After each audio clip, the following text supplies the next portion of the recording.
Magluto tayo ng buttered mushroom, corn broccoli, mais, sibuyas, bawang, corn, butter, and broccoli.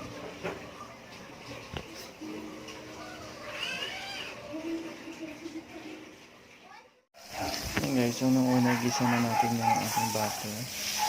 Ito na gawin mo natin bago natin ilagay yung bawang sa sibuyas.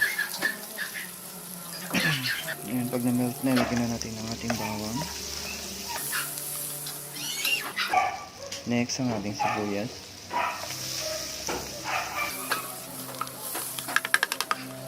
Ayan, pag na natin medyo brown na, pwede na natin ilagay yung ating mushroom. Okay? Ayan.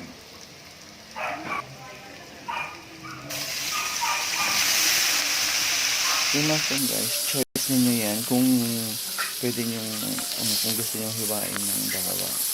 Pwede po yan guys. Ayan.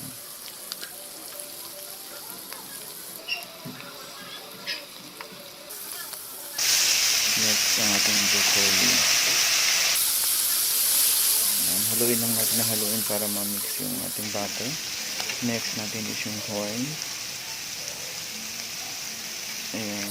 So, ganun lang kadali guys. Mix lang. Halo-halo lang.